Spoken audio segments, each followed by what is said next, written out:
These Delhi guys either have mufflers and earmuffs or they have collarless t-shirts. You are live now, sir. You are live now, sir. Okay. Start பண்றீங்க. A very good evening to all of you. On behalf of the Family Benefit Scheme of AIOS, I welcome you all in this webinar, which is related to updates in ophthalmic practice and financial issues.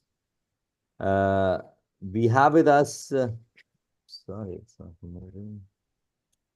We have with us our chairperson of FBS AIOS, Dr. Quresh Maskati, who is also who has needs no held introduction. various positions, including the presidentship of AIOS. You said something, sir? I said, who needs no introduction? We proceed to the next speaker. We also have want with to us the know. Vice Chairman, Dr. Rajiv Mukherjee, who is the Director of Mukherjee Eye Clinics at Delhi.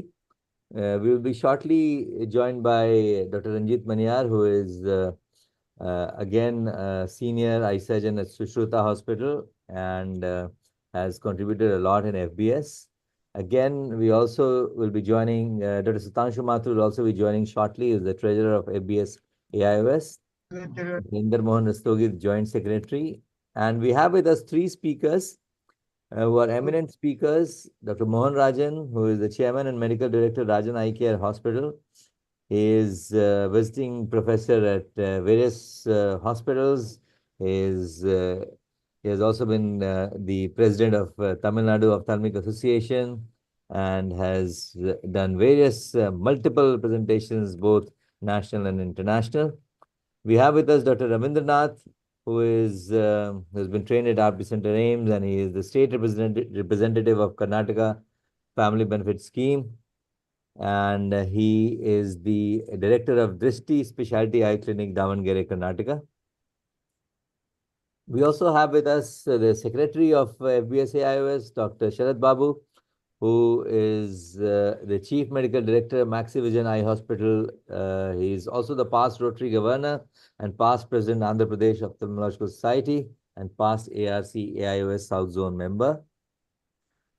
We will be joined shortly by Dr. Sukumar, who is the past management committee member of AIOS, has been the president of TNOA, and of course very active in these fields. We'll be joined by Dr. Srini, who is state representative for Kerala for the Family Benefit Scheme, and he is chief surgeon and medical director, Comtrust Charitable Trust Hospital and Kannur district.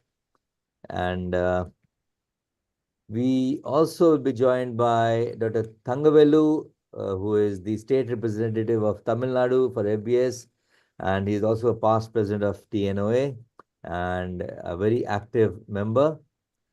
We also have with us Dr. Vishnuvardhan Nadella, who is the zonal representative of FBS and is director Shankara Nitrale Chikitsalaya, Eluru, Andhra Pradesh. He is also the treasurer of APOS. We also have with us Dr. Manoj Chandra Mathur, who is the treasurer of AIOS and a very active person in FBS and AIOS and Telangana Ophthalmic Society. And of course, we have a young ophthalmologist, Dr. Tejasvi Guvala, who is the state representative of Andhra Pradesh Family Benefit Scheme for FBS AIOS, has done MS Ophthalmology and Fellowship in Phaco-Refractive Surgery, and Chief Consultant and Managing Director, Vijaya Hospitals.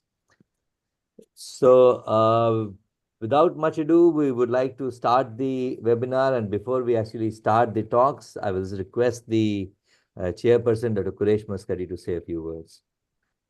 Thank you, and I welcome Ranjit. I see him with some red light area behind him. But we will excuse that because he's traveling, and in Mumbai, we have pockets of these red light areas coming up. These are reflected from the tail lights. You needn't explain, Ranjit. It's all right. No. All right. No. You're an This is adult. not the age for red light areas anymore, Quresh. There are ladies on the face, this thing. So please stand So Incorrect. please tell me where it is, sir, so that I can come.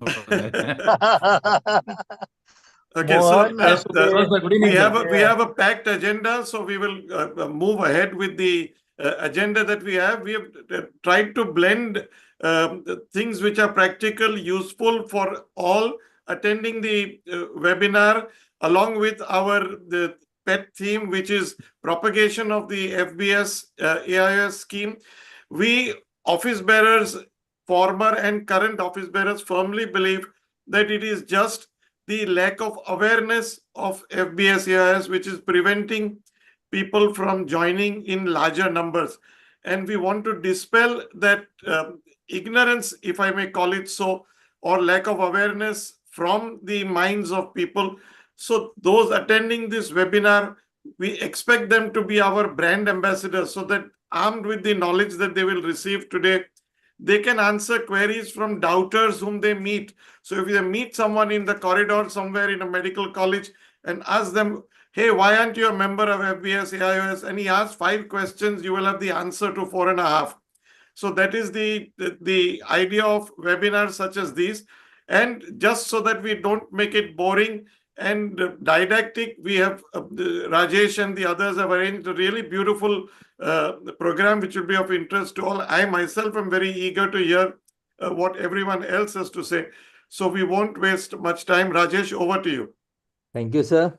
And we begin the scientific talks. The first talk is by Dr. Mohan Rajan. Cataract is bread and butter for every ophthalmologist, and it's a very big question all the time. In every scientific forum, we discuss that which IOL to choose and when, in which conditions. So let's have from Dr. Mohan Rajan, who is a prolific cataract surgeon, to discuss about the choice of IOL in different eyes in different patients. Over to you, sir. Shall I share my screen, Rajesh? Please go ahead. Yeah. Hope you are able to see my screen. Yes. Thank you very much, Rajesh, Sharad, and the entire FBS AOS committee for this wonderful opportunity. Initially, when Rajesh told me, I thought I'm out of place because it's FBS AOS thing. But I think it's important for you to know, because as he rightly said, the cataract is bread and butter, and you make sure that you have the right choice of IOL for the patients and how you do the counseling. My talk will be very simple and straightforward and very practical as well, and hopefully some good take-home messages. These are my financial interests. So the golden triangle is the premium IOLs and premium surgeon and the premium surgery as well. The sun is setting on the old mindset of cataract surgery. We used to have old patients, 80-year-old with the nuclear sclerosis. With the when you give, it's they will fall at your feet. But nowadays we have got like a luxury consumer. It's like a plastic surgery patient. They come with a relatively younger patients. They come with a grade 1, grade 2, and they come with 6/9, 6/6, 6/12 vision. And you want to give the best results for them. Best quality of vision, best range of vision, and all these are possible. Now we have the 4 mantras. What are the 4 mantras? The key one is the increased refractive accuracy by doing a proper optical biometry and keratometry and all those. I'm not going into the details of that. Key 2 is to decrease the complications like posterior capsule rupture or the corneal edema. Key 3 is to choose the IOL that gives the best visual quality. And this is what we're going to underline here in this particular topic. And N6 is not the goal. Please understand. N6 is N6, N8. The patients can be happy even with 6/9 if they have good quality of vision. The goal is happy patients and results exceed expectations. Set realistic expectations for these patients. For example, you cannot make this old lady like Aishwarya Rai, but you can make her better after an oculoplastic surgery, a blepharoplasty like this. That is called realistic expectations. You only tell them that you cannot read with the multifocal lenses in dim light. So seeing younger is equivalent to happiness. You tell them in plastic surgery, you look better, but not like when you're 21 years old. Same in cataract refractive surgery, or the cataract has become a refractive surgery now, you'll see better, but not like when you're 21 years old. You always under promise and over deliver as well. You know, the multifocal, there are different types of multifocal, refractive, diffractive, and these are all the advantages. So the problem is, the biggest problem is the demerits of multifocal. I'm talking about the traditional bifocal lenses, the halos, glare, night vision difficulties. I'm just giving you 2-3 examples. The music master Raja, you must all be knowing, he was operated by me in 2007 with a multifocal +4 restore lens, and Kapil Dev was operated plus restore +4 lens. These are all bifocal lenses. They were acting for good vision for distance and near vision at 35 centimeters. The problem is Raja is having a problem because he needs to use the harmonium or the piano at 2 to 3 feet, and Kapil Dev needs to putt because he plays a lot of golf as well now, and needs to putt at the distance of about 3-4 feet. The intermediate distance is not very good, so they're not very happy with this intermediate vision, which is again very, very important for us. So multifocal lenses, or the traditional multifocal I'm talking about, the trifocal lenses have taken over now, are mainly for housewife, house husbands, and mother-in-laws for as well. So new generations IOLs, we have different types of IOLs. Entire armamentarium is available to everybody. For example, the monofocal plus lens, the high-ans lens, then you have the impress lens, then the EMV lens, and so many other lenses are available. The Swisswob lens from Apasami. Then you have the video EDOF lenses. These are all the EDOF lenses. Now, of course, the trifocal lenses, Panoptix, Synergy, Acrylisa, Optiflex Trio, and all these patients are there. As you know, the Technis is an intermediate vision lens, and I'm going through it very fast. Panoptix is, you all know, it's a trifocal lens. The advantage of the Technis Synergy lens is a continuous range of vision from 35 centimeters to 50 centimeters to 70 centimeters, 90 centimeters. They're able to see because of the blending of the two IOLs, that is the Symphony and the trifocal and the multifocal lenses in the Technis Synergy, which also acts like a trifocal lens as well. Then, of course, we have VVT, which is an excellent depth of focus lens. There are not much glare and halos because there are no zones. In focus lens again made by Appaswamy. Just to show you the different types of lenses which are available. But what lens to put for which patient? And that is the main objective of this lecture.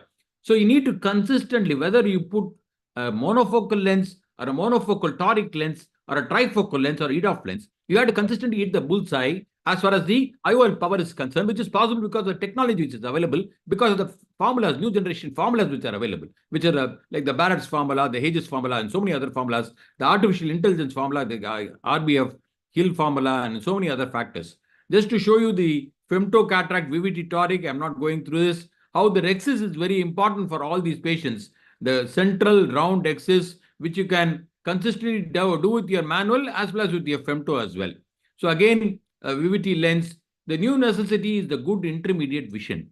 What is important is the patients now want a good intermediate vision. A near vision is it's no more 35 centimeters. It's all the iPad, the tab, everything they're using at 50 centimeters or 40 centimeters. The intermediate vision is what is important. For example, see where I'm using my laptop, where I'm using my cell phone, which is about 2 to 2.5 feet, which is approximately about 60 centimeters from the eye. Reading a newspaper in 2010, a newspaper, it's about 35 centimeters. But nowadays, everybody reads newspaper on an iPad or a tab, and the distance is about 60 centimeters now. This is the new necessity, which is very important. And that is why I think the EDOF lenses have become very popular. And more so because the trifocals can produce photic phenomenon. And you can see the rapid shift to digital platforms create a rapid increase in the far through the near vision demands as well. You see the newspaper sales in Chennai, the Hindu paper, from 2010, 5 lakhs to come down to 3 lakhs in 2018. Times of India, 3 lakhs to 2 lakhs. What is the reason? The reason is many people are now not buying newspapers. They're all reading newspapers in the iPad and tab and digital platforms. And because of that, the near point has receded from 35 centimeters to 60 centimeters. So which IOL for which patient? And that is the question we have to ask. High quality vision and wide range, my happy patients. You can see this is the patient who is a golfer. And golfer, and he requires, as you know, intermediate vision he requires. And he requires a distance of about 4 feet, and he doesn't, he is not driving much. He says, I don't think, but I want good range of vision. So I put a VVT lens for him, which is an extended depth of focus lens. And this lens does not have any rings. So you customize the lens according to the visual requirements of the patient. So this patient is very happy because the golfer is able to use the intermediate vision as well, which is about 3 feet, 4 feet as well. Again, this is one of my cousins who is a general vascular surgeon in the US, and he wanted a good vision for distance, and because he wanted 3 feet, so he doesn't drive, he doesn't have any active thing because he's about 70 plus, and he's a general surgeon, and we put a trifocal synergy lens, and it's quite happy as well. Again, a hotelier from Andaman, and you can see Andaman, the problem is in Port Blair, the roads are very narrow. So driving is a problem for them. And obviously, I cannot put a trifocal lens because these are all narrow roads. So I put a Luxmart lens, which is again EDOF lenses without any zones, because the patient wanted fairly good vision for near as well. And the patient is quite happy as well. Again, a patient who's a businessman, quite old patient, about 70 plus or 75 plus, and he says, I want to just read a paper, I want to work on the laptop, I want to just watch TV. I have a chauffeur. He's a very rich businessman. So I put a panoptics patient, the trifocal lens for this patient, and the patient is very happy. Again, an ophthalmologist from Russia who doesn't drive, who wants to do things, he's operating still, and he's a happy synergy patient as well. And again, a member of parliament, again, he doesn't drive, he wants good near vision, good range of vision, and we put up a panoptics lens for this patient as well. So what is important is to do an eye trace for all these patients. When you do an eye trace, look at the angle alpha. The angle alpha is the difference between the optical center or the optical axis and the visual axis. If the angle alpha is more than 0.5 or 0.6, then don't go for a trifocal lens. Okay, because the trifocal lens can have a problem of decentration and the patients can become very unhappy. This is a gynecologist. When she wanted good range of vision, and we gave her good range of vision, I put a symphony lens for her because she had a very high angle alpha as well. In symphony lenses, the central zone is more. In VVT lenses, also the central zone is more. So these patients with angle alpha, which is little more, you can put a EDOF lenses and with the central zone, which is more than 1.52 millimeter, and this patient also became very happy. You know the music legendary playback singer, the late S.P. Balasubramaniam, and he wanted, for him, the main thing is he's not able to read the notes on the stand while singing. And for him, we put a symphony lens way back in 2016, and 2000, of course, during the COVID, he passed away. And he's a famous playback singer, S.P. Balasubramaniam, and he was quite happy as well. So you can see his main requirement is 2 to 3 feet. So you find out what is the requirement for the patient, whether he wants good vision for distance, whether he wants good vision for reading at 35 centimeters, or he wants a range of vision. They don't mind occasionally using readers of about plus or plus 1.5 for near vision as well. Again, this patient, my PhD guide in Madras University, he is saying, I want to drive, I'm driving. See, he came to me mainly with the complaint of difficulty in driving and glare and halos while driving. He had 6/9 vision, grade 1 to 2 cataract, and he wanted to see. These patients are coming to us very frequently, and these are patients who are do very well with Hyans, which is a monofocal plus lens, and they don't mind using glasses for reading as well. So this patient is very happy because they have come to you because of decrease in the contrast and not decrease in the visual quality. So the visual acuity. So again, another patient, an optometrist from Australia, he wanted fairly good vision for distance, the range of vision, lucidus, which is again a EDOF lenses. My psychology professor and from the University of Madras, and again, he is very happy with the synergy. He doesn't drive, he doesn't do any major activity, and he's quite happy with the synergy lenses. These are all very motivated patients. You find out what exactly they want. Very motivated patients, they don't mind some glare halos also, and the brain adaptation, neural adaptation takes place. This high myope, minus 22 diopters, you can see the thick glasses. These high myopes, they're all used to very good near vision. When they're used to very good near vision, if you give them trifocal lenses or even the EDOF lenses, the near vision is not as good. So I put a high myopia. I put a Technis multifocal +4 diopter in one eye and +3.25 diopter in other eye. So you customize, because these patients, they are all used to near vision, excellent near vision, the lifelong. And now all of a sudden you want to give them very less, whatever near vision you give with the traditional trifocal lenses or the EDOF lenses or even the high ans lenses, it's going to be not be very good.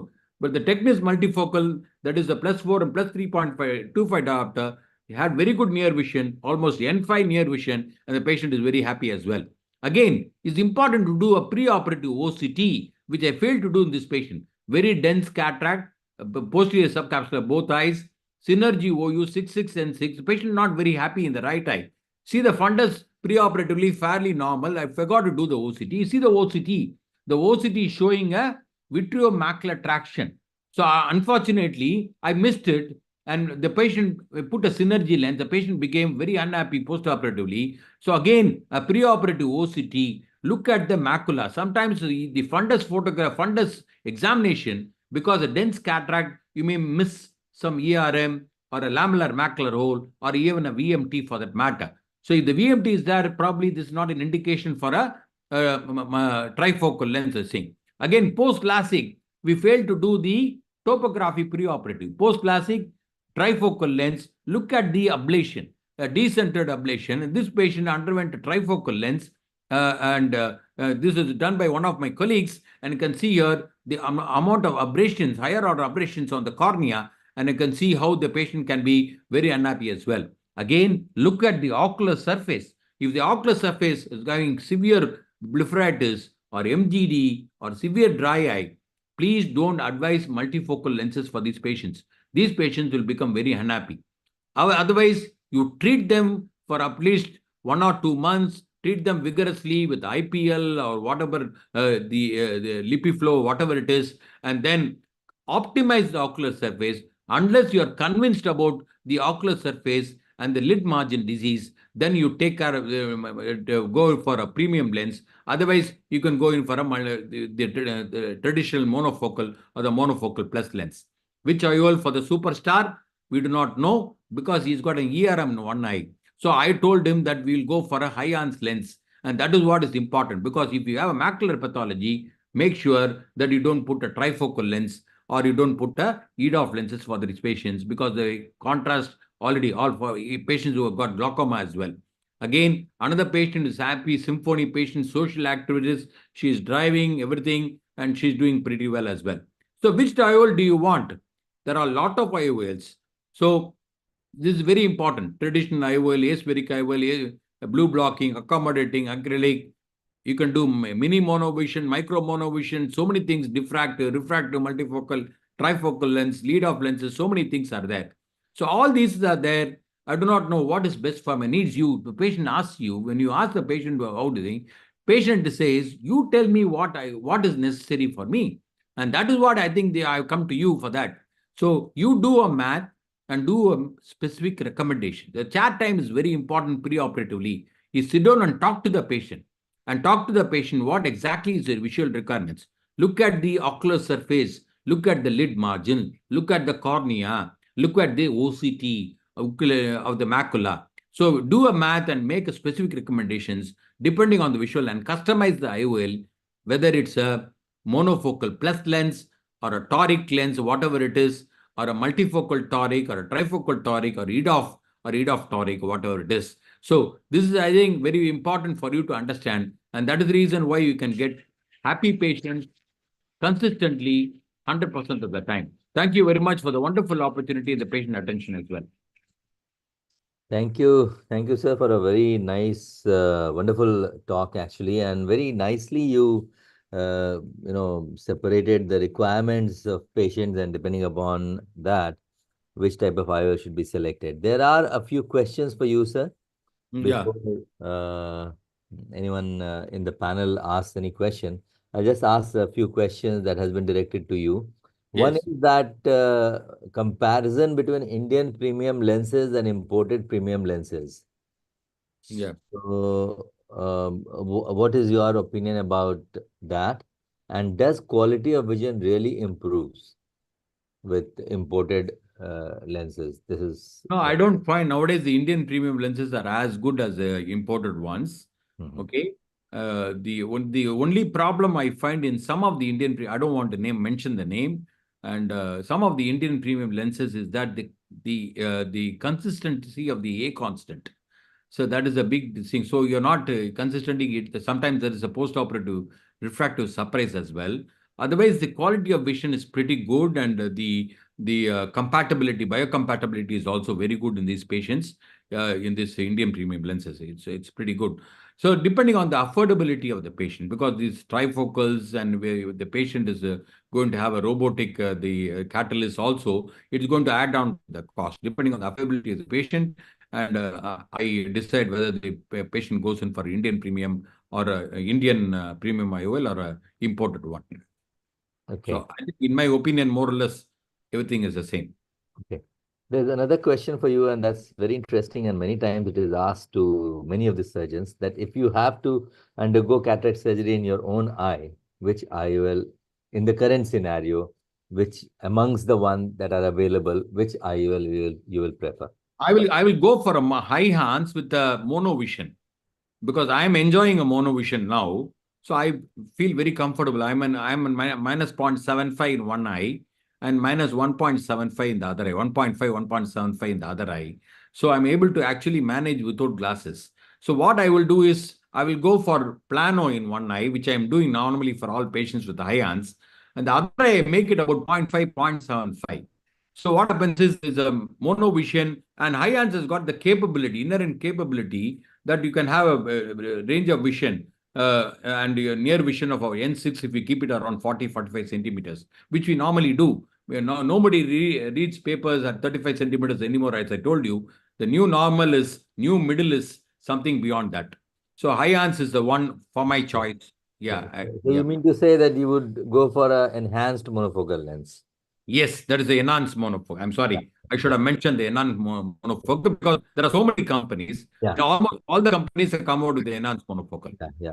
And related to that, there's a question that how do you differentiate as far as selection of enhanced monofocal and EDOF lenses are concerned? How do you separate as far as the selection of IOL is concerned in between these two? Please understand, whatever you do in enhanced lens, in the enhanced monofocal lens, the near vision will not be as good as a EDOF lens. Because the EDOF lens, there is a central zone there which stretches and splits. It doesn't split the light. Unlike the trifocal lenses, shifts the light and stretches the light.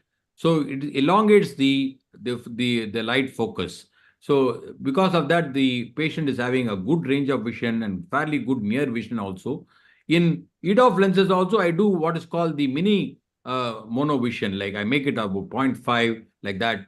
But high Hans lenses, invariably you will end up, if you want to read about 35, 40 centimeters, about 1.5 plus 2 reading glasses.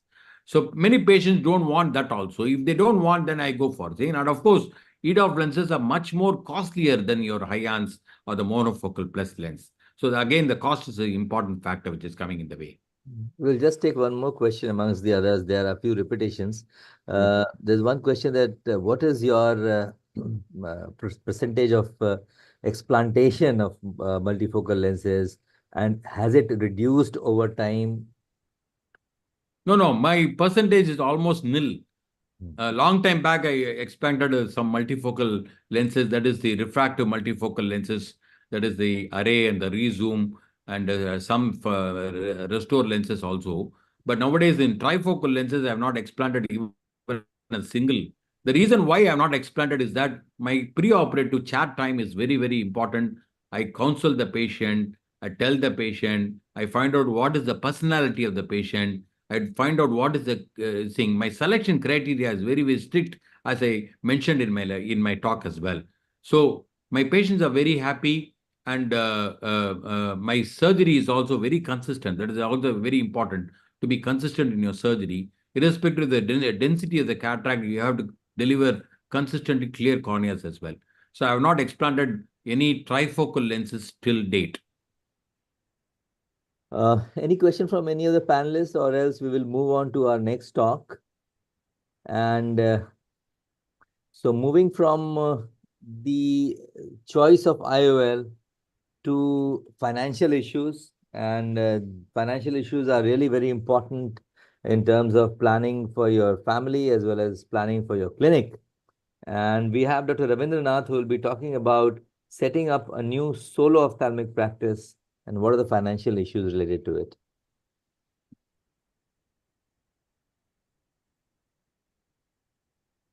I'm audible. Yeah. I think you can see my screen now, Rajesh. Yeah, yeah. Good evening, everyone. Thank you, Rajesh, for giving this opportunity of a excellent topic, which is very close to my heart. Because I started as a solo practitioner and I've come to a reasonably good standard eye hospital in the last 20 years. So basically, I'll touch upon about like how to start a solo practice and some financial issues.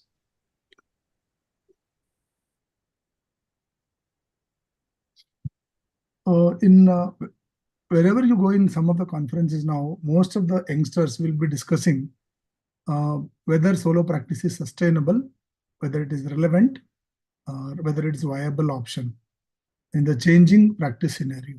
This is a very common discussion you must have heard nowadays, and quite a good question also.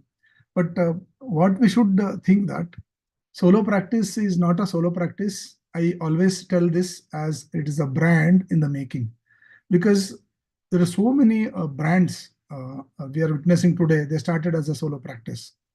At least in our state, I'll give the biggest example is Narayan Netralaya, which started in a 10 by 10 feet room, a small clinic by Dr. Bhujang Shetty. Now it's grown one of the big centers, best centers in India. So solo practice is not just a solo practice. You look at it as a brand in the making. So that's what I rename solo practice as.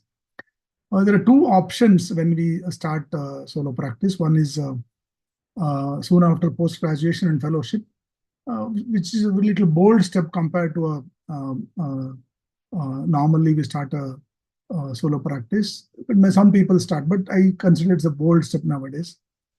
After certain experience in an institute or a corporate or a medical college, having some experience, you will have some patient base and some savings and some surgical skills, experience and practice concepts also. I think considering this, it is probably a safer option to start a solo practice. Full-time versus part-time. Part-time is some people attached to medical college, start an evening practice, then slowly scale up and convert to full-time. But in the long run, to grow into a good practice or a big institute, full-time is always better, part-time is not better. So now coming to the investment part. Investment part depends on where you start exactly, whether you are starting a practice in a metro city or whether you are starting in a district place or taluka place. The investment is almost double in metro cities because, you know, the rental cost and the manpower cost in hiring a manpower is very expensive in metro cities compared to district places and taluka places. And it also depends on whether you start OPD only or OPD with a operation theatre facility, or you are starting a full-fledged hospital with all subspecialties, which is not a very common thing. As a solo practitioner, you usually start a OPD or a OPD with a operation theatre. So when we are talking of OPD initial investment, I consider around 10 lakhs plus or minus 20% is a reasonably good investment to start only OPD. Place can be a rented place or a own place. If you have own place, it's always safe and better to start if it is in a good locality. But most of us, more than 95% of us, start our solo practice in a rental place because it has to be in a marketplace or a busy area. Equipments, the most basic equipments you have to have: chair unit, ARK, tonometer and slit clamps. This the total cost would be around 8 to 10 lakhs investment for this. And here what I want to suggest is don't compromise the quality, because you have cheaper options available also in this. You cannot buy a cheaper option of these equipments. It has to be a very good, because you are a skilled surgeon, you are a skilled ophthalmologist. Why should you have a mediocre instruments? Better to go for a good instruments. The optional, but I still recommend to have a slit lamp with an imaging system, because it's easy to convince the patient, the diagnosis and other things, and it will give you good image. And better to always have a scan if your budget stretches. Even you have a OPD, if you're operating elsewhere, because you can counsel the patient better if you have a scan printout with you. Otherwise, if you have a scan somewhere where surgical facility is there, common surgical facility outside, then sometimes patient will not get good counseling, or patient may not get the suitable IOL at that day. So better to have a scan and counsel, then probably use a common surgical facility. That is what my recommendation is. Additional investment, if you have a OT, definitely it needs some more equipment. Probably around 50 lakhs plus or minus 20% is an ideal investment for a OT with a OPD. Some people start with this. Here you have to have a scan. If somebody can afford, they can go for an optical biometer, but it's difficult as a solo practitioner to start with. Microscope, take a very good microscope. You can take a basic car, doesn't matter, but go for a at least good microscope. With nowadays we have a XY and zoom have microscope should be help. And I always recommend to have a recording system, because you can improve your surgical skills and show to the patient and other things. Phaco machine, yes, you have nowadays reasonably good phaco machines are available. Even basic machines are very good. Old phaco machines were like ambassador cars, but now most of the phaco machines are like your modern cars. Rarely they give trouble to you. So it doesn't matter. Whether to go for a disposable tubings or reusable tubings is an important issue when you talk of finances. To start with, definitely reusable tubings are better, but nowadays you have a machines which have options, both reusable and disposable tubings. Probably if you have a good number of cases, you can go for a disposable. If you have 1 or 2 cases, you can use a reusable tubings. Never compromise with an autoclave. Better to always have a class B autoclave when you have an OT. So this is a basic requirement of an OT. Now, what is the source of the investment? So when I started, I did not have any savings. So I could not do a own funding. My family, my father, luckily, was a clerk in BESCOM, his electrical department. So he had just retired. So I took all of his retired benefit money and started my practice. So family members can be of really help when you start your practice. Friends, definitely, they are very, very important because there is no interest and there is no time to repay. So it's an excellent way of taking money if you have a good friend. Third and last, I come to bank and financial institutions where I consider not more than 50% of investment should come from bank, because your EMI directly should be only 50% of what your investment is, then you play safe. And there are some interest-free EMI from companies where you take slit lamps or auto refractometers. Nowadays, they are generous, and I think that also will be good. So what is the revenue for your OPD? OPD consultation. Then you can add some consultations for dilatation. It depends on area, which area you're practicing. And small procedure like chalazion, foreign body removals can be charged. Your A-scan, as I said, better to have a A-scan in OPD. It will give revenue also, and good planning for the surgery also. And these two things, last two things which I want to stress is having an optical and pharmacy. When I started my practice, I did not start optical and pharmacy in my clinic because I didn't have place. When I moved to a little bigger place also, I didn't start because I was also always thinking this optical shop people will refer me. If I have an optical, they will not refer me. That was my thinking. After I started my opticals recently, now I realize how much revenue I've missed. So even if it is a smallest practice, even if it is a very small place, always make a space for your own opticals and pharmacy. It is very, very important. Never ever start your solo practice without a facility for your own opticals and pharmacy. That will give you very good revenue. Sometimes it will take care of all of your EMI and salaries. So what are the expenses? Obviously, rent depends on area and which place you're working. and salaries, EMI, consumables, clinical maintenance, and establishment charges or registration and all. These things it should be kept in mind, and you should work out your investment and expenses.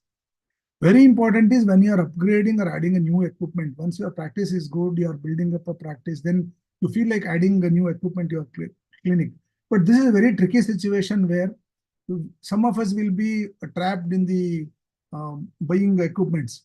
So that you see, one you should understand is you have to really see the necessity of buying a new equipment, to add a new equipment, and don't fall into the trap of MNCs. They will come and tell the beautiful things about their machines, but consult your colleagues, friends, review the literature and see your practice, whether you can afford it or not, how could be the revenue from it. And there is no rule that you should buy all the equipments on the earth. There is no hospital which has all the equipments. So you don't have to buy all the equipments.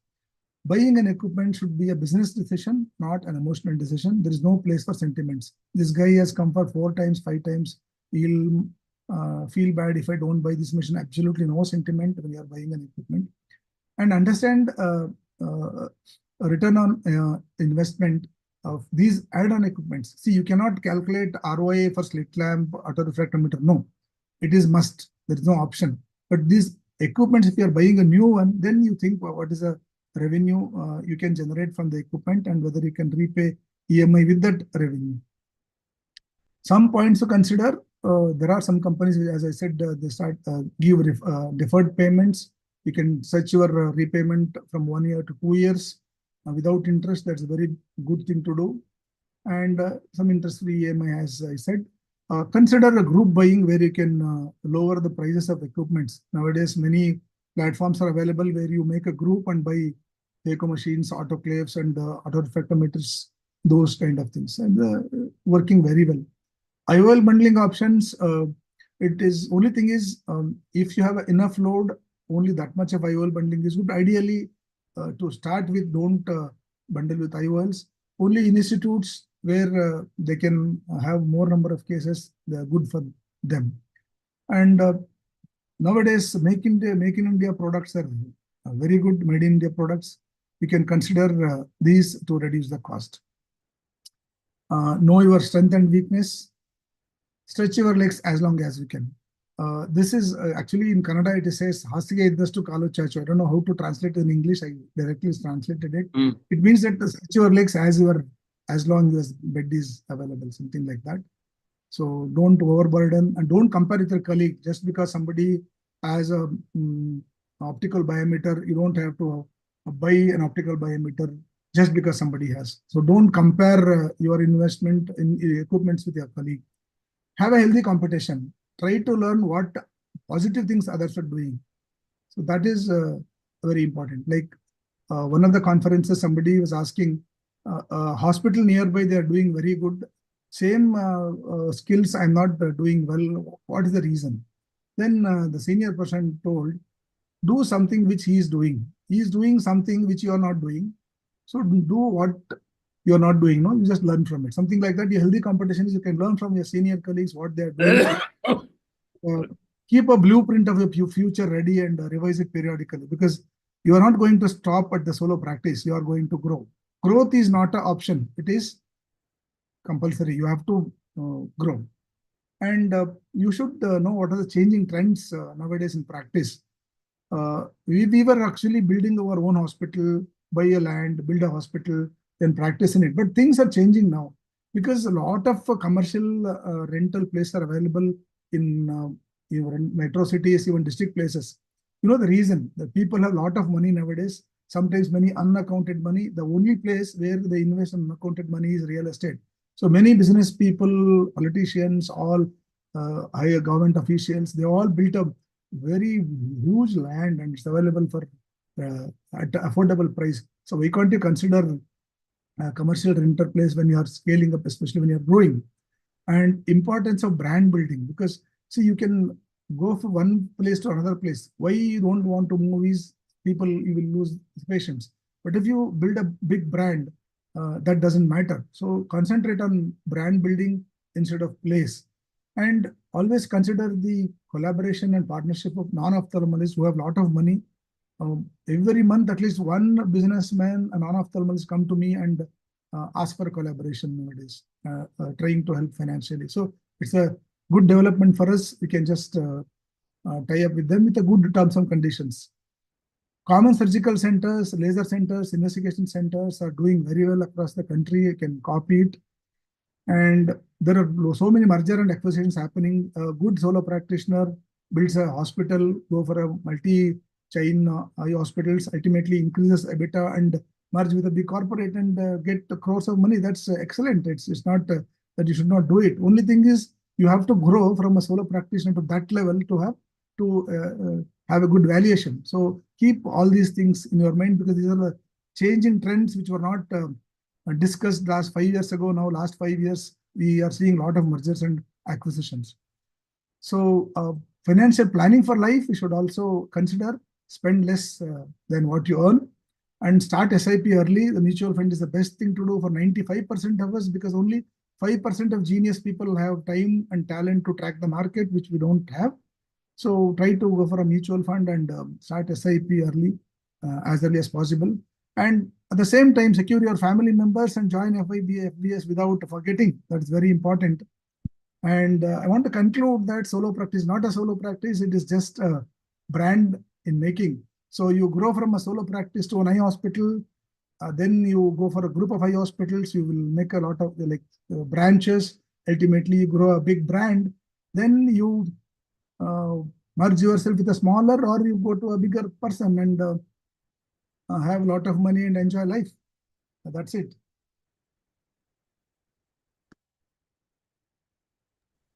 Thank you, Dr. Ravindranath. It was really a wonderful presentation, I must say.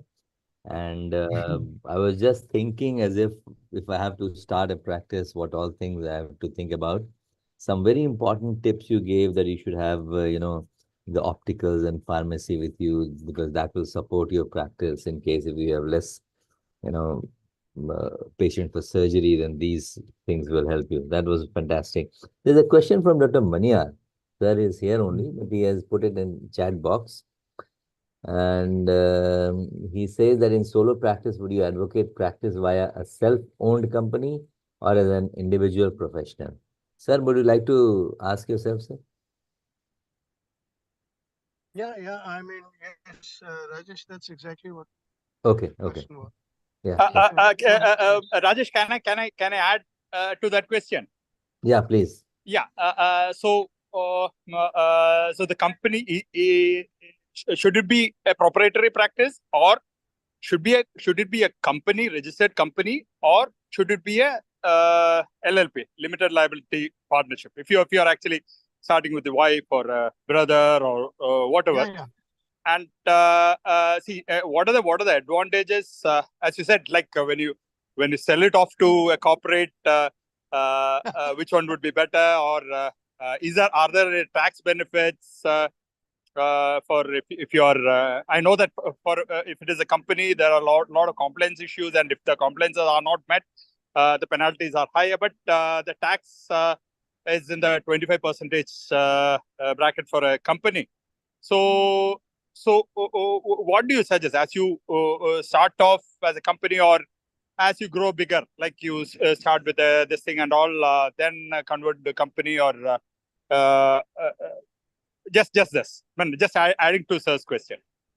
Yeah. Can I answer this? Yeah, please. See, the thing is, when you start as a solo practice, I think you will be more interested in your own things. Like you have an individual proprietorship instead of a partnership because it is easy to manage. Once you grow, when what Srini was referring to, if you have what changing trends are happening nowadays, last 4 or 5 years is to increase your valuation. And if somebody wants to buy and value it, it's easy to have a company than your, because if you have individual practice, that is the reason. Otherwise, I still feel it is easier if you have a proprietorship than a company. Companies, when you're thinking of merger and acquisitions, otherwise it should not make difference. the point I wanted to reach out here to the audience was, if you are in a corporate or a company status, then you are able to advertise, you are able to market. Whereas if you are a professional, these are not allowed to you. And in today's competitive world, I think marketing and advertisement become a core activity of your practice also.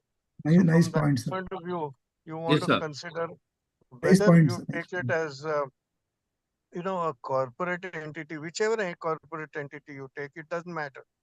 But taking a corporate entity gives you a slight edge in terms of being able to do things which you wouldn't be able to do if you are a pure professional. Excellent point, sir. I forgot to mention this actually. This was discussed once, but excellent point, sir. Just related to this, I wanted to ask one thing, sir, that as Maniar sir was telling, that if you have a company, then you can advertise, you can do marketing. So, do you need to have the name of the company as which should not include the name of the doctor or something like that? Like, say, for example, Dr. Mohan Rajan has Rajan Eye Care. Rajan Eye Care we can advertise, but not Mohan Rajan. You No, can sir. advertise the name of- If you are actually No. eye hospital, that is the company, right, sir? Yes, mine is a private limited. Yes, company. Yes. Yeah. No, Rajan, if you have a name, the name of the hospital can be advertised. But the individual name, for example, Srini cannot be advertised, Mohan Rajan cannot be advertised.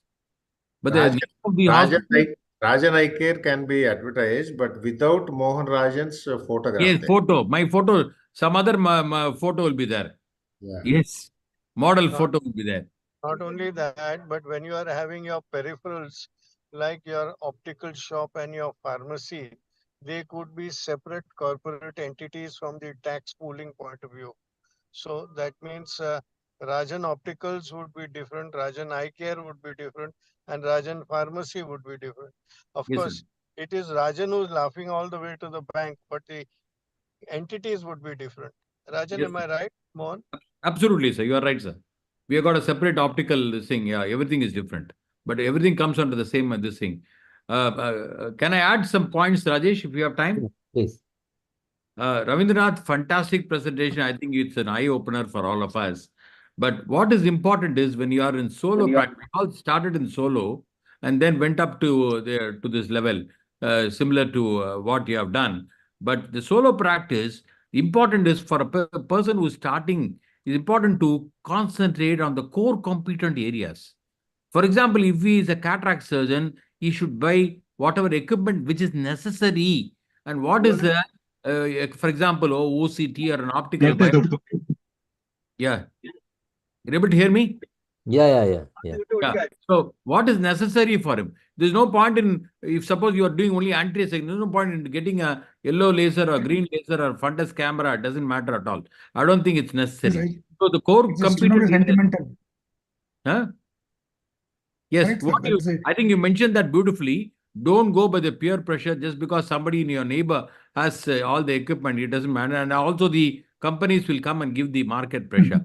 Then another thing is, what I have learned over a period of time is that, which fortunately for me, it is working well in the sense that, suppose you are starting solo practice, as Ravindra rightly said, down the line, maybe 5 years, 10 years down the line, your valuation can increase and you can become a big entity, and you can even exit and you can sell your practice, your EBITDA will go up and all that. At that time, suppose you are owning a property, okay? Suppose your clinic is in a building, right? And the building is in the name of the company. For example, my building, but Rajan Eye Care Hospital in T Nagar, is in my name, okay? Is my name, whereas the hospital is the Rajan Eye Care Private Limited is the thing. Suppose I am going to sell my Rajan Eye Care to Center for Sight or Agarwal or whatever it is, they will take the valuation of my Rajan Eye Care Private Limited. Okay, they will, suppose you have the building also incorporated into Rajan Eye Care Private Limited, they will take the valuation, they will take the entire building along with you, and the valuation, overall valuation will become very less for you. You got the Yes. point, what I'm trying to say. Many people have burnt their fingers. I will not mention the names here, but initially itself, you have your building and the building is paying me a rent. The Rajanai Care is paying me a lease rent every month for taking care of the building. So I am leasing my building. My building is in name my name. I'm leasing my building to Rajanai Care Private Limited. You got the point, what I'm trying to say. So initially itself, you make it like that. So after that, it's very difficult to change. Once you register this thing, very difficult to change, especially when you're going for valuation. They will value the building as well as your practice, because your practice has got actually more value.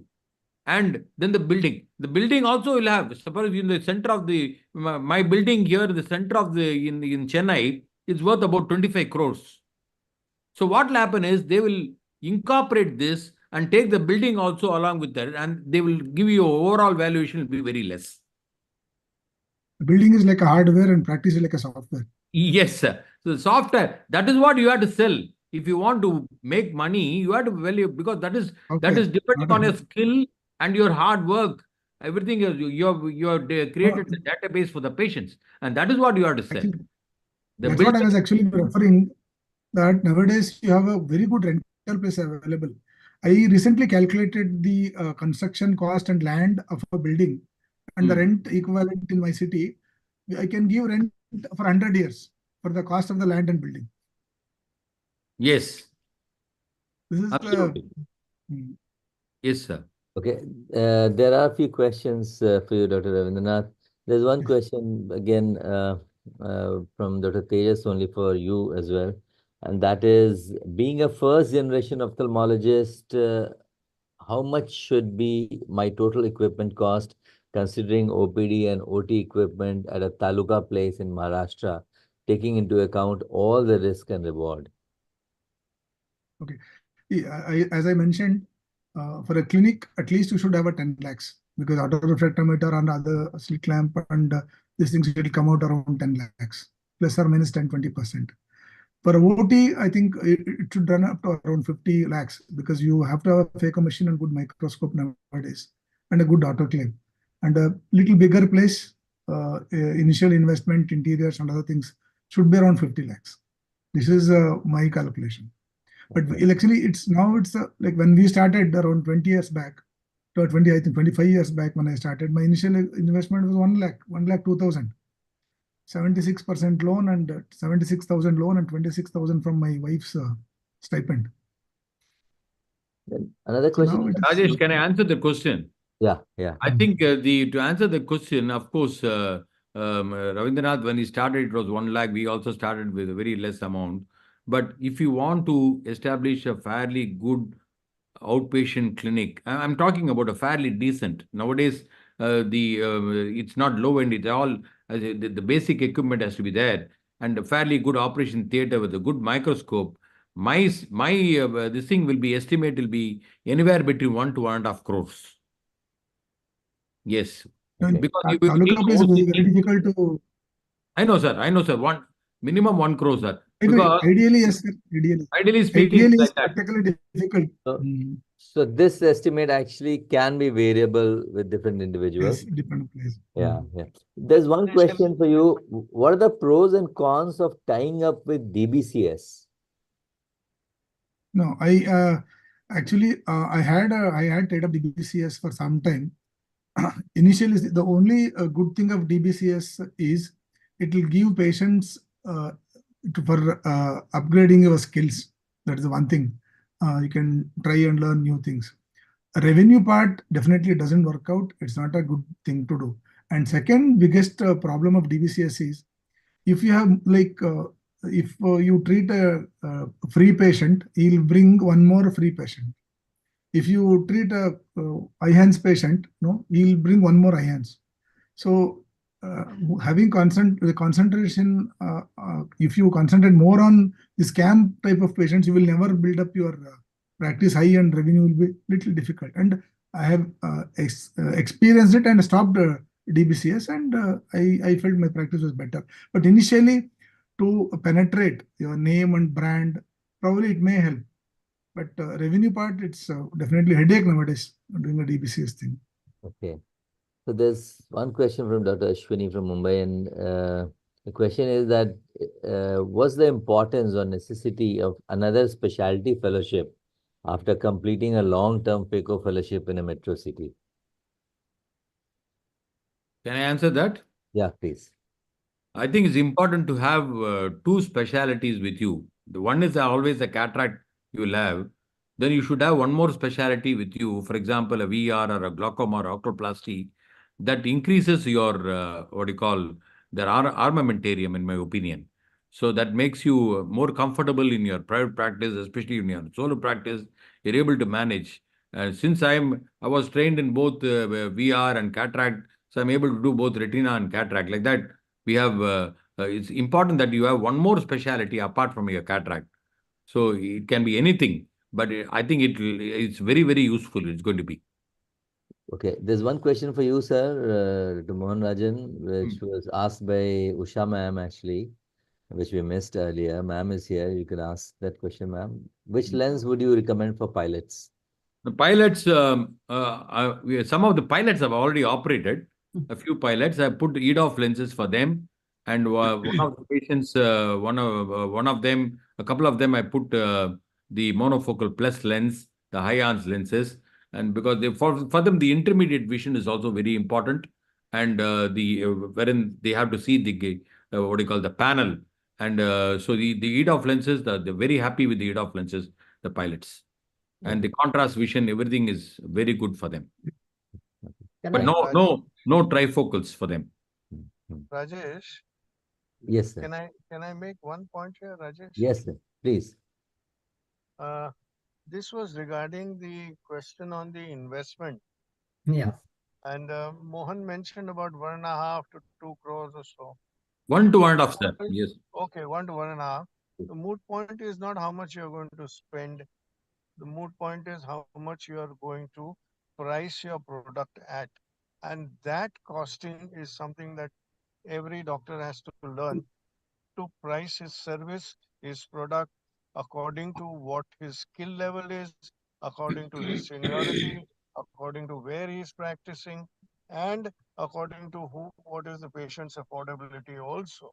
So pricing your product or pricing your service is more important than just looking at how much money you are pouring into the practice. Once you have decided on a price, then you will automatically develop a marketing strategy to achieve that. And that will happen if you have a company format rather than a professional format. Thank you. Yes, sir. Thank you, sir.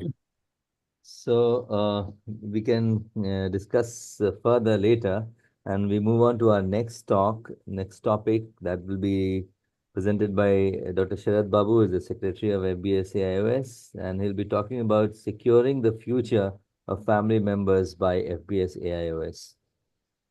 Dr. Sharad, please. Yeah, thank you, all the members. Now you know how to set up a practice, and then how to earn money, and then how to go ahead with the uh, earn money with your symphony or synergy or panoptics lens.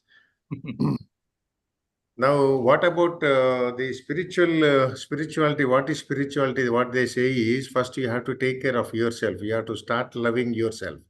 So when you say it is you, it is automatically comes that as if it is not only you but your family also. Everybody. So when you see this, the number of accidents happening, the young are more prone to these accidents because they drive fast, and then there are a lot of confusion in the traveling, and then a lot of traffic in the busiest areas also. So when you one is the accidents, and second one is the health issues. See, when you think about the road accidents, when you see the 2005 to 2022, there are more than thousands of youngsters have died. when compared to the elderly. And also when you come to the health issues, more of youngsters have died with the coronary disease. And after this COVID, it is that more of the youngsters are been dying because of different problems, and most of them are not known also. See, and the age profile, when you see, it is the most of the youngsters are between 30 to 40 years are more prone for these accidents, both the coronary and also the accidents. And then the state-wise, when you see, these are the states are more affected. And of course, it is not, these are the from 2022 up to 22. And after that, we don't have the latest figures up to now. And then when you talk about this FBS, so many people started keep asking, the youngsters ask, what is this FBS? When you open the website and then when you go for the registration for the AIOS membership, then you see it there that they have an option that do you want to become a family benefit scheme member? So the people started calling us and then asking us, and then I should thank Manoj Mathur and Santosh Honavar for making the FBS part of the AIOS website. Now the youngsters are asking us, what is this family benefit scheme? Now this is started in 2004 with a small group of doctors. Now it has become a 5,000 members society. It's a family benefit scheme society of All India Ophthalmic Society. Only the All India Ophthalmic Society members can become the members of this FBS. Now what happens is, whenever a member passes away, the rest of the members, they contribute, and then they contribute once in a half yearly, like, because every half yearly we collect the money from everybody and then we distribute to the deceased family. See, now what is it we are getting now is we are getting almost 25 lakh rupees we are giving to the deceased family.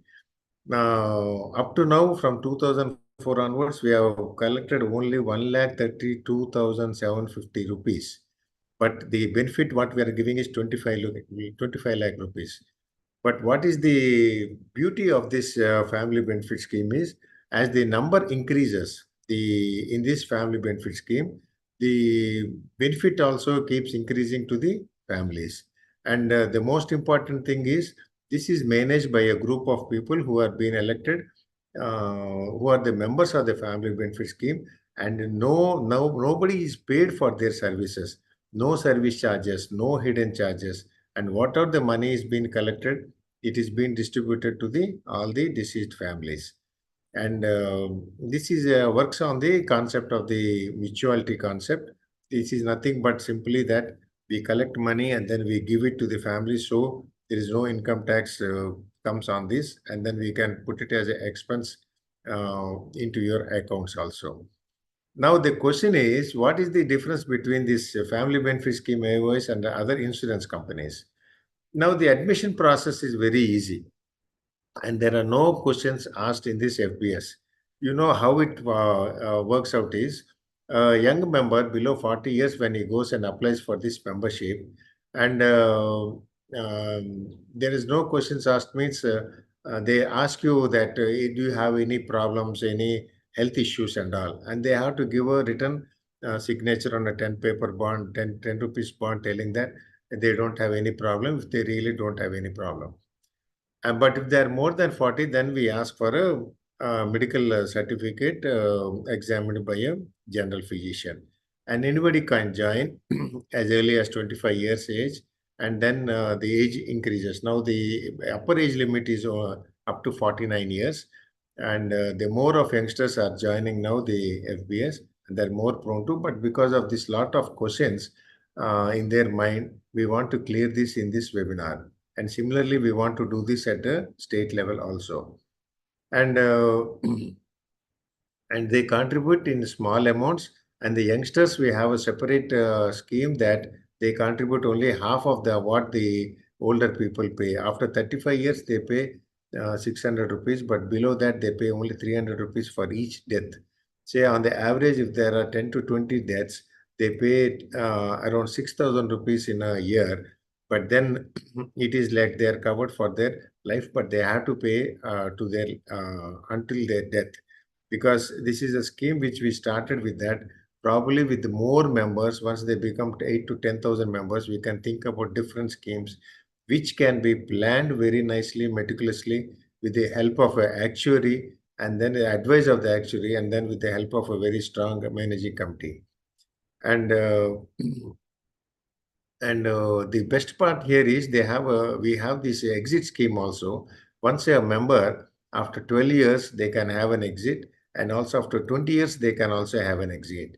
Now, the beauty of this is the first 12 years, but they get a 4 lakh rupees, and after 20 years of the membership, if somebody can't pay the amount for the FBS FC's fraternity contribution, and then they need money for their personal medical expenses and all, we give almost 7.5 lakhs, which is not there in other insurance companies. This exit scheme is unique for this family benefit scheme, and ours is the first family benefit scheme which we started in any specialty group other than the IMA in India.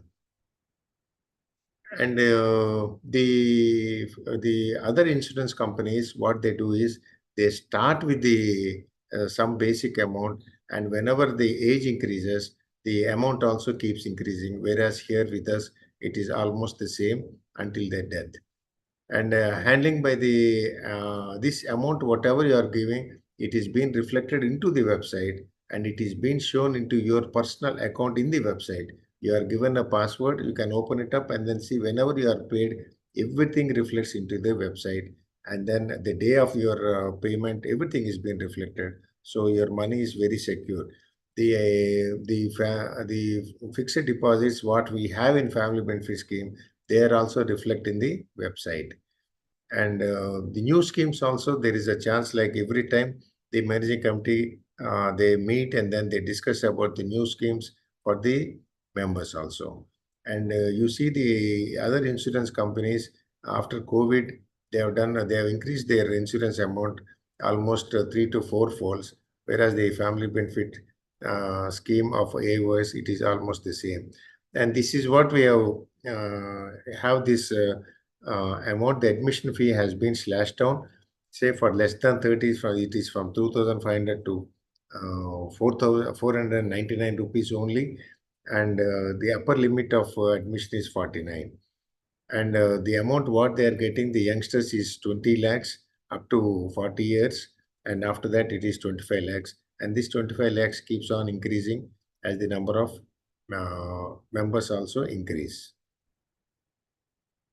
And this is the exit scheme which I am talking about. Once they are more than 65 years, they have the two schemes. One is the 12 years exit, and the other one is 20 years exit. And the process, as I was telling, it is very easy. Go to the website and click it, and they ask you about their ID card and then your AOS membership. All that you can enter it, and then we have a AOS in the AOS headquarters. We have a family benefit scheme office also, the central office, where you can just call them and then they'll assist you at every level. And the proof of residency, any one of them, you can put it there. And as I was telling, the medical certificates are self-declaration below 40 years. And then you need to mention about your nominee, whoever is that, and then you can change your nominee even at a later date also. So these are the feedbacks which we get from the family members of the deceased doctors. And in concluding, it is your own society, that is the family benefit scheme of AOS. You have your ownership there, and it is very secure, and we are taking care of the FBS. Please join FBS and ask your friends also to join family benefit scheme. And this is where you can download the application. Thank you very much. Thank you, Dr. Sharath, for a very lucid description of what exactly is FBS AIOS and how you can join and what are the benefits and all those things. So there are a few questions, there are a few repetitions. I will not take that, but there are a few questions which are there. One is, of course, details about FBS AIOS. Dr. Bharat has asked, which obviously you have mentioned. Then There's another question, how to join FBS AIOS online. So you have to go to the website, and as Dr. Sharad had mentioned, you will get the directions and you can go ahead and complete it. Dr. Rajguru from Cuttack has asked that, can the FBS member register the bank details of the nominee? And if the nominee are NRI or foreign citizen, what extra need to be done by the FBS member? Yeah, the NRIs, we can't transfer the money to the NRI account. However, they need to have an Indian account wherein only then we can transfer the money to the nominees. And the first part of the question was that, can the FBS member register the bank details of the nominee? Well, that is not needed. You can just give the details of the nominee, and later on, whenever it will be required, the cancel check and bank details can be taken from the nominee, and the needful will be done. There's another question from Dr. Mangilal Garg from Raipur, and he asks whether there's any limitation of age for exemption from contributing FC. Yeah, there is no exemption right now, but however, we are in the process of meeting the actuary and then asking about this. But then we need minimum 8 to 9,000 members, and then we can think about all this, like having the upper limit of age to for the exemption, and also minimum number of years of membership into the AOS also. That can happen, but only after a few members joining, more members joining the society. There's a question from Dr. Batra Jayadev who wants to know that, can there be two nominees simultaneously after the death of spouse? I didn't get it. They can have a nominee. They can have, see, the question is that, can there be two nominees simultaneously after the death of spouse? So I think you can have definitely have two nominees after the death of spouse. Only thing is that the member has to send the details. As Dr. Sharad had mentioned, that you can change your nominee. So if the spouse is no more, you can change the nominee, and you can have two nominees after the death of spouse. That's not an issue. Only thing is that the details and the information has to be given to the office. And I want just to add that. Yeah, please. Sir, you please go ahead, sir. Yeah, so just saying this, that you can have either 1, 2, or 3 nominees right at the time that you register as a member. And as Rajesh correctly says, if your spouse passes away, you need to inform the FBS office that I now change my nominee to so and so. There is a small procedure there with the office will guide you, and you can change your nominee. You can remarry. You can have or you can have children. You can have your a friend. Anybody can be a nominee, and you can change your nominee as per circumstances. If you had a fight with your son and you don't want him as nominee, you can remove him and put someone else's name there. There's no problem. Can it be included in the will? Can this be included in the will? Yes, you can, but we don't recognize the will. We recognize only what the person, the member is. Whatever he has told us is sacrosanct as far as we are concerned. So if we presume that he will write the same thing in his will, but if he writes something different in the will, what he has written to us is supreme. Yeah, absolutely. And then to add it, this is like once we get the papers, immediately once we know that there is a death in the death, and then we will immediately contact the nominees, because we have all the addresses with us. We contact them, and once we get our office in Delhi, they assist them in doing and preparing and completing all the forms and then getting them. And the process won't take more than, once we get the papers and all, not more than 15 days to 1 month's time. And once everything is in order, and the money goes there even before collecting the money from the members. So that is the beauty of our. See, the huge difference between us and say LIC or anybody is, LIC hopes in its heart that the relatives of the deceased person doesn't contact them, in which case the money remains with LIC and they forget about the. While here, if any of our colleagues report to us that a member has passed away, We make efforts. We contact the zonal member, the state member. Papa, go to that fellow's house, go to his, and just contact the wife, and ask them to contact us, or we will handhold them. We repeat, in some cases, we have repeatedly telephoned them.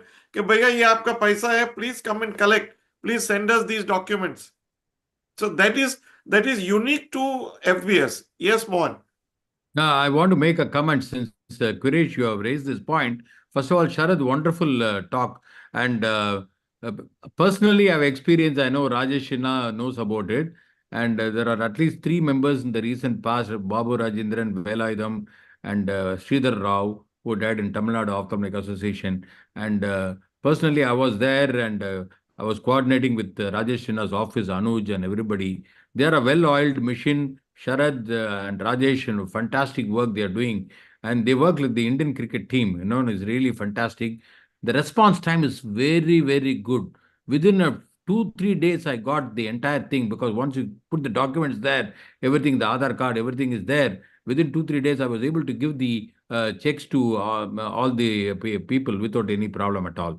Second thing is, I wanted to ask a question to Sharad and all the members of the panel here is that if suppose one member becomes a FBS, one person becomes a FBS AOS member, and after about 1 year he dies, will he get the benefit? As long as he's a ratified member, of course he'll get the benefit. He get full benefit. Yeah, he has to be ratified. A ratified member. Yeah. So if he's depends on his age. If he was young when he joined and he was in the paying the 300 rupee category, he'll get 20 lakhs. If he was paying full 600 rupee premium, then he not premium but the mortality benefit for his colleagues, then he will get the full 25 lakhs. So that doesn't, unlike other insurance policies, we don't distinguish. We just need you to be a ratified AIS member and a ratified FBS member. So there is no lock-in period as such. Absolutely. No, unless you are a ratified AOS member, you cannot become an FBS member. No? Correct. But after you become a ratified AIS member, you still have to become a ratified FBS member. Manoj wants to add. FBS member. Yeah, like there is a possibility like a member becoming an AIOS member today. Yes. Conference and FBS also will be ratified in the next conference. During this period, before ratification, if the unfortunate incident happens, then there is a possibility. I think Dr. Maniar may be knowing there is a return of premium, something like that. We just return the money, yeah. Luckily, that has not happened in the last 20 years, and we hope it will never happen. Yeah. There is a return of premium facility before ratification, and once the ratification is complete, then the member becomes a full-fledged member. Yes, correct. There is one question by Dr. Kamal, and he wants to know that can we keep some marketing managers for explaining the benefits of FBS AIOS to young ophthalmologists? Dr. Kamal, you are our marketing manager. You have attended our webinar. We want to cut down admin costs. All office bearers of unlike AIOS office bearers, all office bearers of FBS attend meetings, even if they're physical, by paying money from their pockets, stay in hotels with their own expense. And we try to reduce admin costs so that our members can benefit maximum. So Kamal, you are hereby appointed our marketing managers to save costs. We will not be paying you any amount, but you're doing it for the fraternal benefit of everybody. Yeah. One more thing we would like to emphasize is the fact that this scheme, apart from being a financial scheme, is also a social aspect and an emotional aspect. This is a sense of camaraderie among our members. We are a part of our fraternity and we are the owners of this scheme, and we are not just subscribers of this scheme. That is also an important component that we all as members of FBS need to mention, and when we are detailing about this scheme to our colleagues and friends, we should emphasize this fact. Like there are some people who say that, oh, by investing just 600 rupees per month, that is about 7,000 rupees per annum, I get 1 crore of term insurance, but that is, you are just a subscriber. As your age advances, as Sharad pointed out, your premium is likely to go up. Whereas here, more the members, there is likely flexibility in this scheme. Either the coverage can go up Presently, it is 25 lakhs. Tomorrow, it can be 50 lakhs if the membership doubles. Or conversely, if the fraternity benefit is same 25 lakhs, instead of 600 rupees, you may end up paying just 300 rupees in future. All the flexibility is there. So you are owners of the scheme, you are running your own scheme, and a part of your camaraderie, you are benefiting our member community. So that emotional component is also there in family benefit scheme. So whenever you are planning your safety for the future, it is said that gone are the days where earlier when I was a youngster, my first thing my father-in-law and my father suggested me is to take life insurance. Life insurance policies are no longer viable. Now the current trend is safeguard your life appropriately by a term insurance policy and then invest in mutual funds or so many market equities are there. You have to make your money accordingly as per the need of the hour and not waste insurance money in life insurance policies. So this is basically the difference between the family benefit scheme and the general term insurance policies of various insurance companies. Here we are saving on the administration costs. We are our own ambassadors and we are managing our own scheme through our managing committee elected periodically. Very well said, sir. Sir, Rajesh, I mean, I have a query. See, like Manoj sir told about the social aspect of it. I mean, that's definitely an aspect. But financially, I mean, my assessment is that financially also, compared to a term plan, for a youngster who is 30 or so, who has to pay a very minimum amount as a contribution, on financial terms also, FBS scores over any other term benefit, right? Yes. Absolutely. I agree. I'm giving an example. I'm one of the founder members. My membership number is 224. So just now I saw one slide. I am senior to Dr. Madan Mohan. His number was 301. So, like over a period of time, as Sharath pointed out, from 2000 to 4, like I have paid about 1,37,000 as of now. And I am eligible for an exit scheme. If I want, next year I can exit with a 7 lakh in my pocket. So it's that kind of a benefit. But would you like to exit when you are having so many advantages? I don't think I will for the time being. I don't know the future, but for now, like I am quite secure and safe with this scheme, and it is giving you multiple benefits. You are the owner of this scheme, and so be it. Like, so this type of a thing is not available in any regular term insurance policies, which is open to the youngsters. Absolutely. And what are they paying here? They are paying only 300 rupees, not 600 rupees. So their contribution premium comes to half of what a regular member is paying, and the benefit is just 5 lakh less. So let's hear from our the younger regular colleagues. members who are paying double the amount are eligible for 25, but a youngster who is paying 50% of the contribution is eligible for 20 lakhs, which is a good benefit. Yeah, that's very true, sir. But let's hear from one of our younger colleagues who has joined us, Dr. Tejaswini. I would like to have your opinion. Like you have been an FBS member for some time now. So, Dr. Tejaswini, are you there? Yeah. Yes, sir.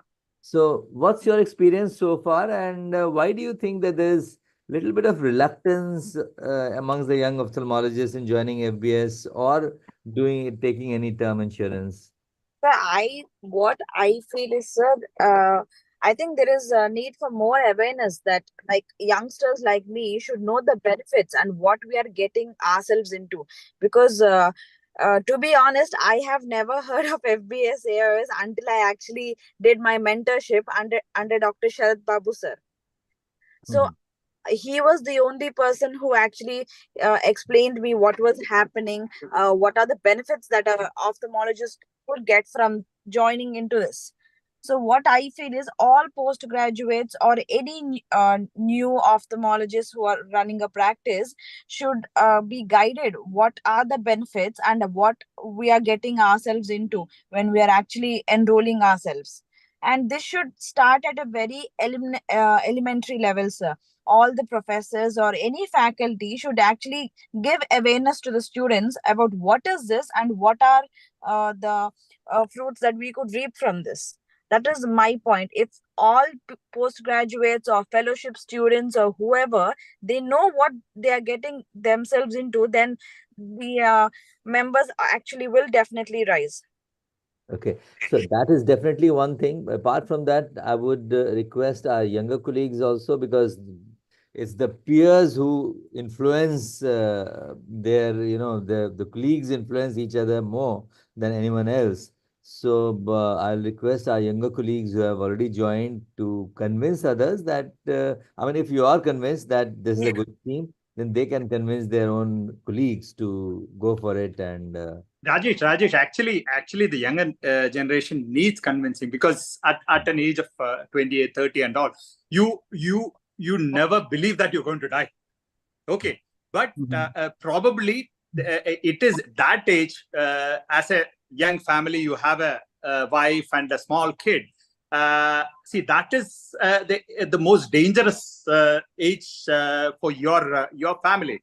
So you are 55 or 60, you would have some savings in bank, which can actually take care of your family. So when you are very young and something happens, so that is where it's your responsibility comes to protect your family.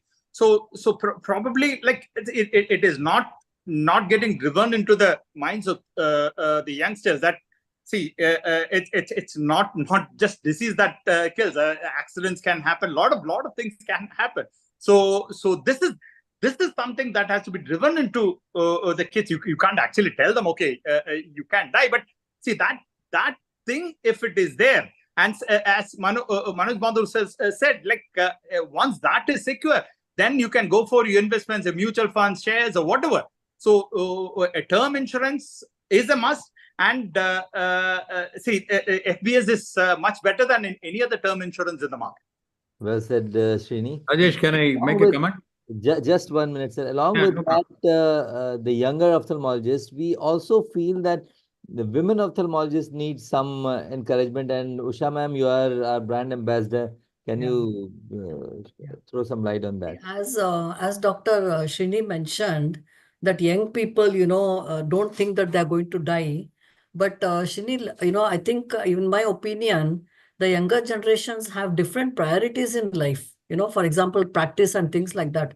So when, if you have a mindset, of becoming a member of this family benefit AIOS, I think it has so many benefits and so many advantages that, I'm still, to be very honest with you, Dr. Rajesh, I'm still struggling as to how to convince, young and middle-aged and elderly lady ophthalmologists to become the members. So sometimes I feel very guilty that I'm not doing any justice, because I really don't understand the directions as to how do I go about. Okay. The thing that we had I had discussed with Dr. Kuresh in the past was that, can we have state representatives? Can we activate the state representatives? Can we, reach out to the professors and the head of the departments of the private and medical colleges? Can we have a CME? Can we have webinars, something like this, but unfortunately, I fail to understand that where am I going wrong? So I need the guidance of Dr. Manoj Mathur, Dr. Kuresh, Dr. Maniyar, and of course, Usha, whatever you have said, Hmm. in question form, the answer is yes. Can we do this? Can we do everything? Can be done. Whatever you want to do, just tell us and just go ahead and do it. You want to go and address a medical college, just do that. You want to activate the state fellows to address a medical college or something, just go ahead. There is no question. Second, little objection to you use the word elderly. There are no elderly in this family benefit scheme to join, because at 49 we close the doors.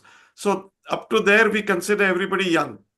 Can we, increase, the can I increase my team? Because a Yes, single person may not be able to do justice. yes, So of can I course you have can.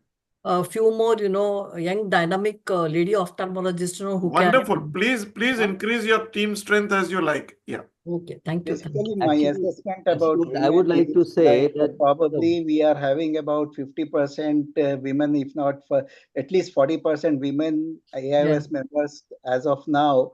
But the main thing that is required is the mindset. Most of our girls, they feel that their income is secondary to the family.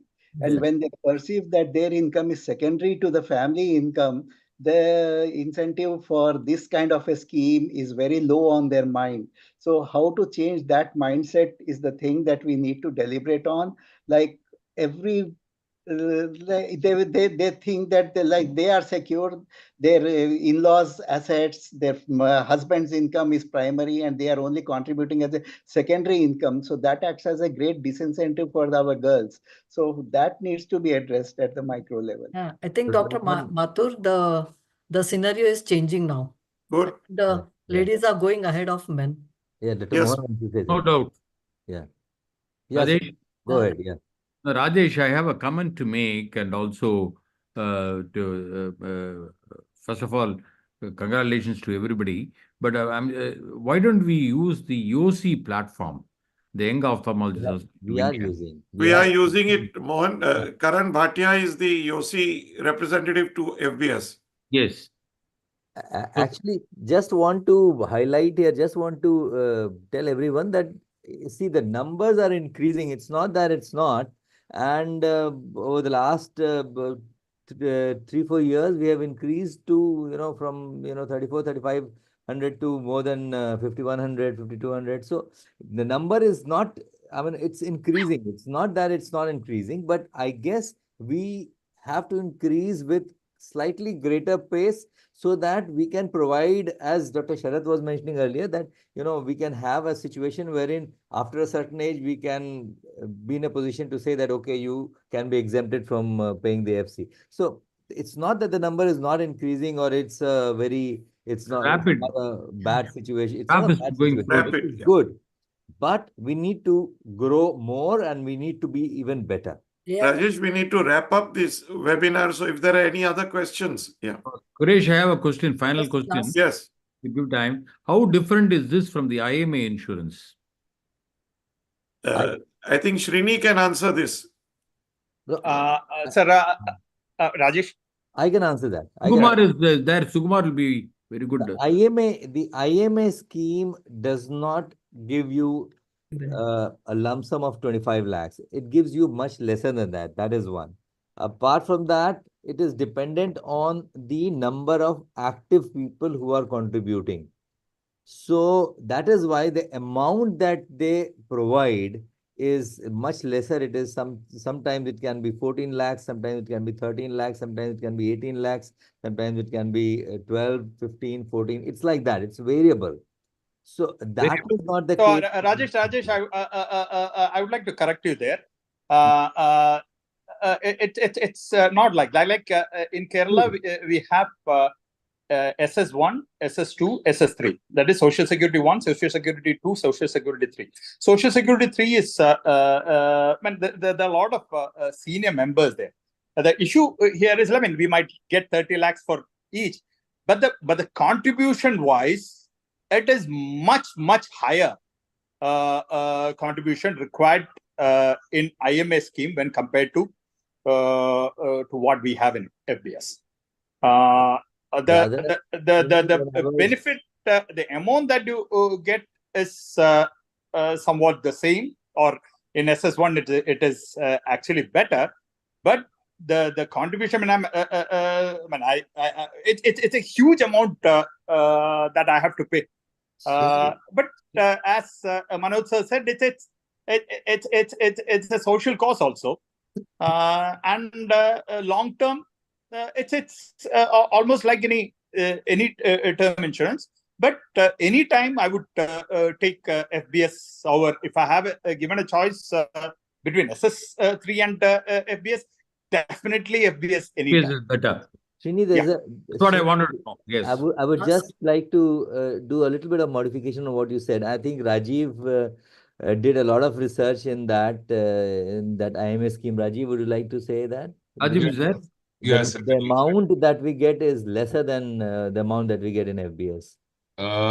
The IMA scheme is purely dependent on the number of members paying. Active members. Active members paying. So it's a fixed contribution for the active members.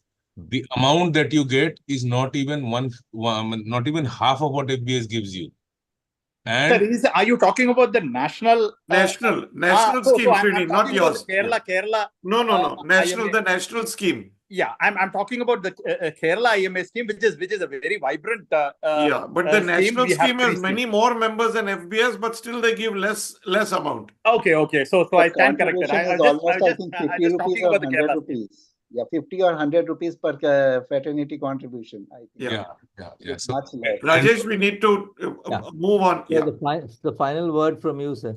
Yeah, so I think it's been a great webinar, and I'm so happy that so many of you are sticking on, because the number of questions which came in shows that everyone is interested. And as I said earlier, I want everyone who's attending today, every single person attending today, to be our brand ambassadors, to be our marketing managers, and to reach out to those friends of yours who are not members, to get them in. All they need to know is just one thing: the website, www.fbsais.in. If they know just this much, or if we just convey this to them, our website is quite good. And whatever they want to know after going through the website, all of us will be happy to answer. So thank you all, and I wish you all a very pleasant rest of the evening, as the airline air hostess would say. Thank you, sir. Okay. Thank you, sir. Good night, sir. Thank you. Good night, all. Good night. Good Good night, Thank Vivek. you. Thank you, Good night. Rajesh. Thank you, Sharad. Thank you, Manoj, and all the others. Srini. Airline Bye. air hostess. Bye-bye. They have beards also.